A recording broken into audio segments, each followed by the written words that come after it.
Good morning, everyone. What a great turnout.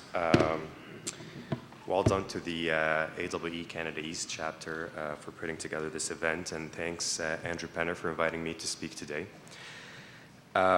We've had a little bit about, first of all, let me introduce myself. My name is Firas Abu Kamis, and I lead the Sustainability and Energy team with WSP. We provide consulting services, and our team focuses primarily on energy conservation, carbon neutrality, and helping clients in general achieve aggressive sustainability targets. And we've had a little bit in the morning through the opening remarks and Doug's presentation about the why, and I'm here to talk to you a little bit about the what and the how as well. So there are three main focus areas for my presentation this morning. So I'm going to talk to you a little bit about the building's role in carbon emission, and then I'll move to traditional energy management, and I'll conclude with building analytics. Also, feel free throughout the presentation, I'm not opposed to interruption, so you can stop me and ask questions, but also know that I'll allow 10 to 5 minutes at the end for any residual questions that you'd like to know the answers for. So following the ratification of the Paris Agreement on Climate Change, Canada established the Vancouver Declaration on Clean Growth. It's a pan-Canadian commitment to meet or exceed international carbon emission targets and to transition to a more resilient low-carbon economy while improving quality of life. National carbon targets were aimed to reduce emission by 30% by the year 2030. As compared to 2005 emissions. Buildings contribute to 35% of Canada's carbon emissions, and then they can play a significant role by improving energy performance and relying on low-carbon energy sources. In 2005, large buildings in Canada were responsible for an estimated of 41.8 megatons of annual greenhouse gas emission. Now reducing that by 30%, simple math, we would require to reduce 12.5 megaton in emission reductions. So the potential of building as solutions to climate change, there are four actions that can play a significant role in achieving that target. Recommissioning buildings would be your action number one, and the recommissioning exercise, I'm sure some of you have heard or done or were engaged in a recommissioning exercise. It focuses primarily on improving or on low-cost, no-cost operational measures. So it focuses on improving the operation of the building and achieving energy reduction through the improvement of the operation of your systems and equipment. Deep retrofits as well. As buildings age, we would move to deep retrofits that would include major capital improvements like improving your building envelope, replacing major equipments like chillers, boilers, so on and so forth. And then the third action would be incorporating solar and other renewable energy sources to offset some of your carbon reduction, and obviously working with jurisdictions and the private sector to switch to low carbon fuel. So switching from, we depend quite heavily on natural gas for heating, so switching to electricity would be an action item that would contribute significantly to carbon neutrality. So this slide, this infographic is from the World Resource Institute, and it's just to show you building energy efficiency has affordable ways to cut emissions.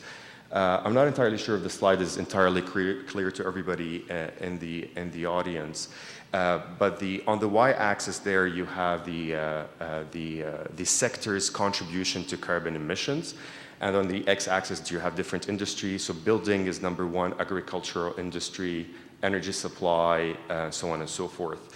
So we can see that buildings contribute the most in terms of sector to carbon emission, but at the same time, the orange or light brown segment of the column indicates the potential to reduce energy through low-cost operational measures. And by far, it's the highest amongst the other industries. So Doug mentioned that, and they say great minds think alike. So 50% of our today's existing building stock will still be in use by 2050. Available energy savings within the stock are estimated to be 20 to 40%. There's a great positive impact of the retrofit economy. One of the things that I'm most interested in is job creation. and we estimate 250, 260,000 employment, good paying jobs working on interesting, fantastic projects that are meaningful and lasting long term. 5.2 billion through tax revenues, 6.2 billion energy cost savings, and then obviously quite a bit of carbon reduction.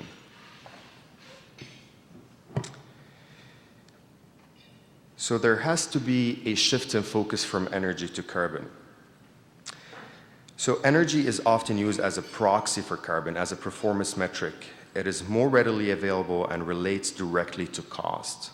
However, evaluating buildings' energy performance alone fails to consider how carbon emissions vary between electricity grid across the country and between fuel used on site. So Canada is a global leader in clean energy generation, with approximately 80% of electricity sourced from low carbon sources. However, our electricity generation still has large carbon footprint, and we rely quite heavily on natural gas for heating. So if you're a building owner, manager, tenant, service provider, or policymaker, we all need to adopt an important shift for addressing energy use to view that, to focus on carbon emission. If the goal of undertaking building improvement is to reduce carbon emission, we must move towards the terms such as total carbon footprint and carbon performance alongside energy use intensity or energy performance. So consider two identical buildings in Quebec, for example.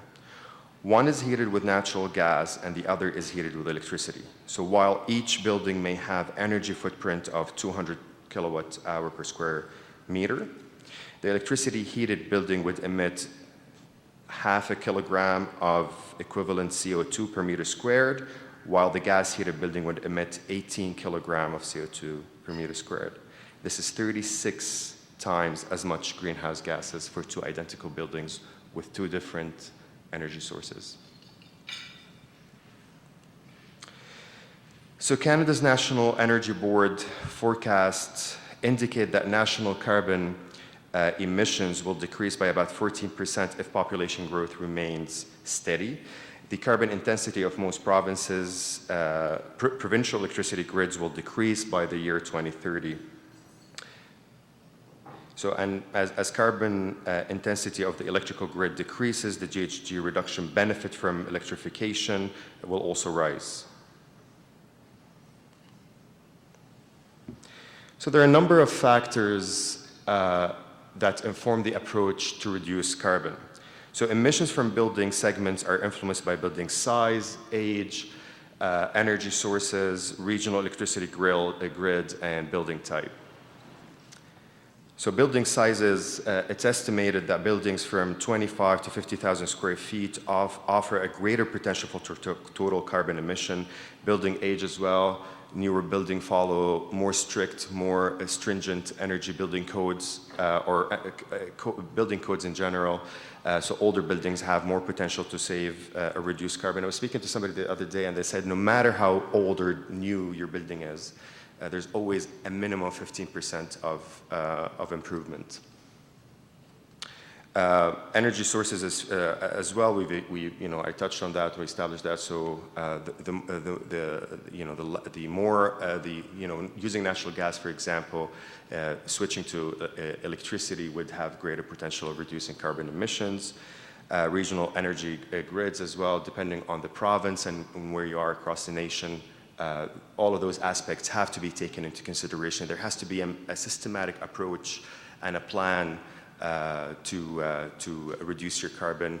We've established earlier two identical buildings in the same geographical area, but with two different energy sources, will have different approaches as to reduce carbon emissions.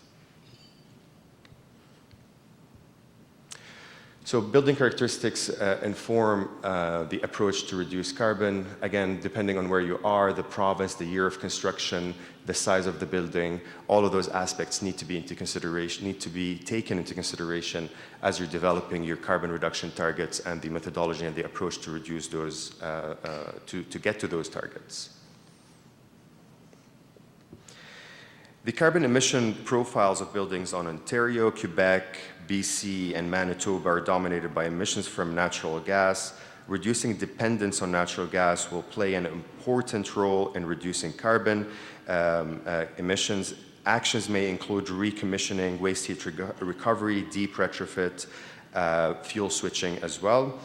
41% of Canada's large residential buildings use electric resistant heating.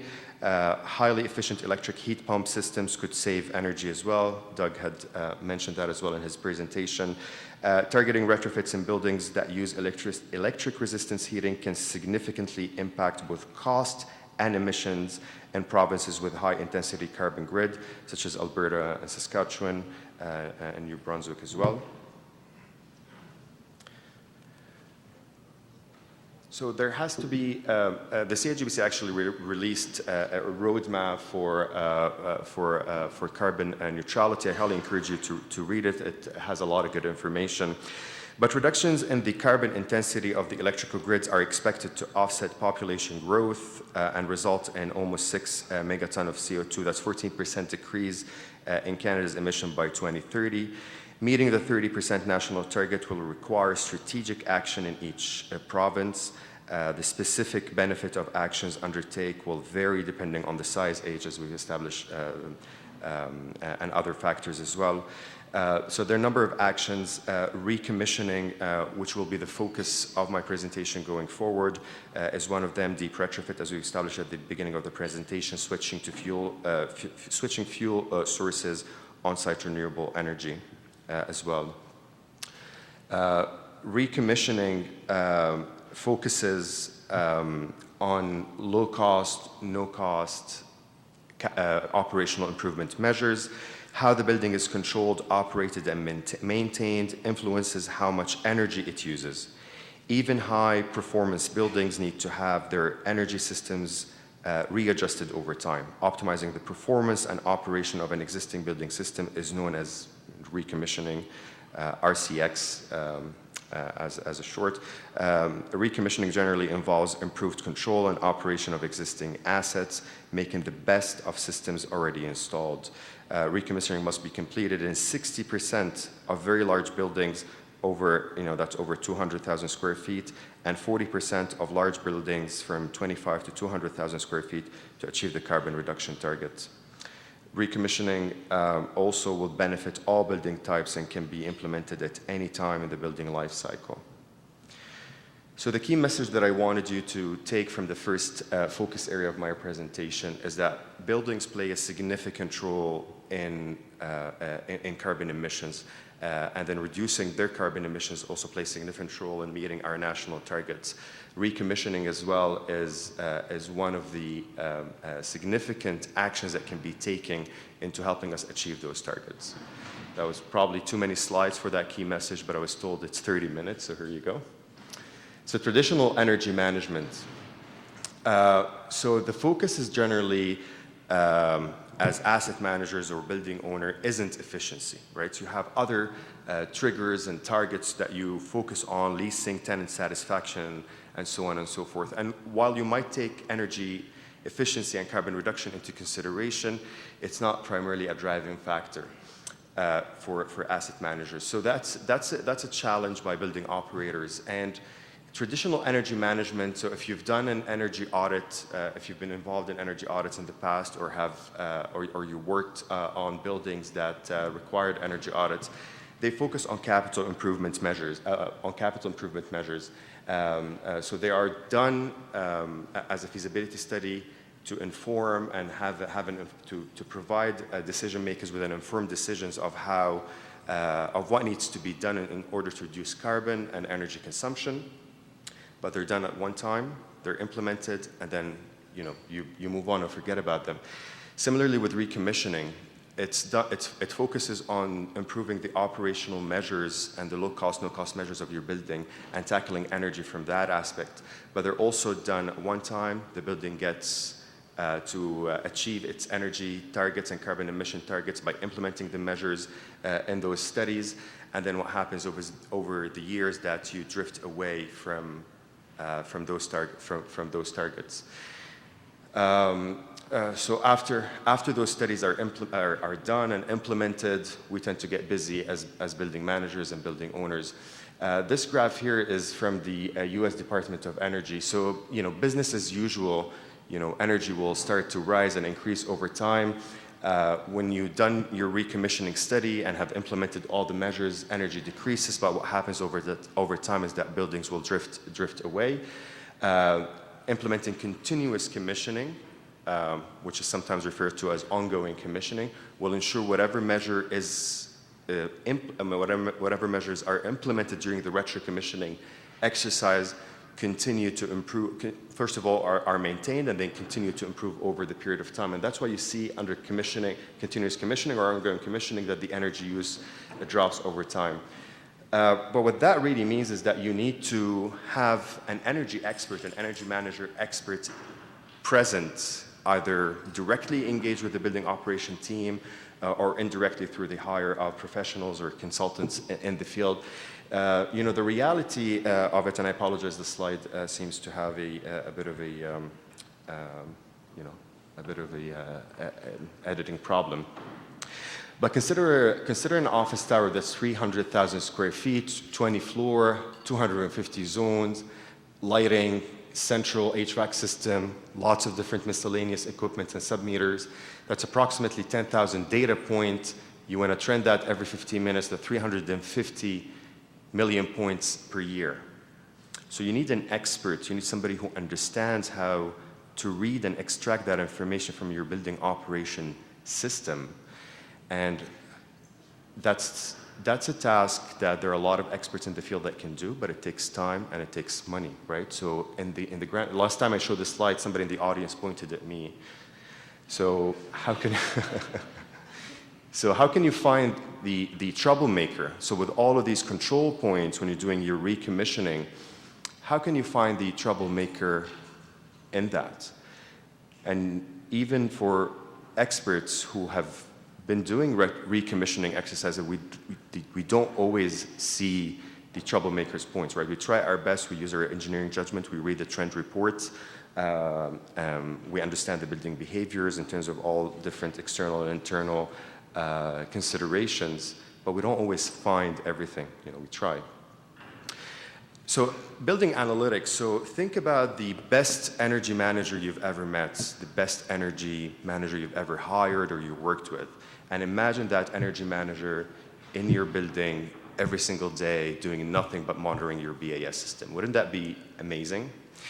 So that's how I understand analytics and how I convey the benefits of them. So the third focus area in my presentation about building analytics. So I'll provide you with basic information about what building analytics are. I'm an engineer and a consultant, so I don't sell anything. So I provided the basic information about what those building analytics are without sounding that I want to sell you something. So BMS provides features like alert and notification and metering dashboards. You're still missing the big picture of the entire data created by the various equipment and systems that consume energy in your building. Building analytics provide that insightful, holistic data that can be used to optimize your facility's energy performance and remove any inefficiencies. Building analytics help in using this data to improve the energy equipment functions and thereby lowering your energy costs.